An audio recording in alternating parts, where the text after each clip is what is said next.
আসসালামু আলাইকুম guys, welcome to my new video. আমি কেন দৌড়াচ্ছি বুঝতে পারছেন না তো? আমি একটুর জন্য ট্রেনটা ফেল করিনি। আজকের আলোচনা ট্রেন এবং রেলপথ নিয়ে। আজকের ভিডিওটা ভেরি ইন্টারেস্টিং হতে চলেছে, তাই স্কিপ না করে ভিডিও দেখা অনুরোধ রইল। তো কথা না বাড়িয়ে চলুন শুরু করা যাক। রেলওয়ের ধারণা শুরু হয় খনি এলাকায় কাঠের রেলপথ দিয়ে, যেখানে ঘোড়ায় টানা ছোট ছোট যান চলত। জর্জ স্টিফেনসন তৈরি করেন প্রথম সফল বাষ্পচালিত ট্রেন, লোকোমোশন নং 1। এটি ইংল্যান্ডের স্টকটন থেকে ডাল্টিংটন পর্যন্ত চলে। 1830 সালে ইংল্যান্ডে প্রথম যাত্রীবাহী ট্রেন চালু হয় লিভারপুল ম্যানচেস্টার।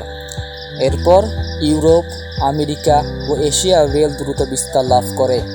1893 সালে ভারতবর্ষে প্রথম রেল চালনা হয় মুম্বাই থেকে থানে, 34 কিলোমিটার। এটি ছিল ব্রিটিশদের স্থাপন। 1862 সালে প্রথম রেল লাইন স্থাপন হয় কুষ্টিয়া থেকে দর্শনা, 93 কিলোমিটার। তখন এটি ছিল ব্রিটিশ ইস্টার্ন বেঙ্গল রেলওয়ের অংশ। আজ রেলওয়ে সারা বিশ্বের অন্যতম নিরাপদ ও সাশ্রয়ী গণপরিবহন ব্যবস্থা। লিভারপুল ম্যানচেস্টার লাইনে প্রথম বাণিজ্যিক ট্রেন চলাচল শুরু হয়।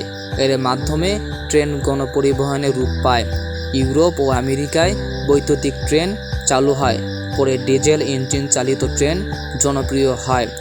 1964 সালে জাপান চালু করে বিশ্বের প্রথম বুলেট ট্রেন শিনকানসেন। এখন ট্রেন 300+ কিলোমিটার ঘন্টা গতিতে চলতে পারে।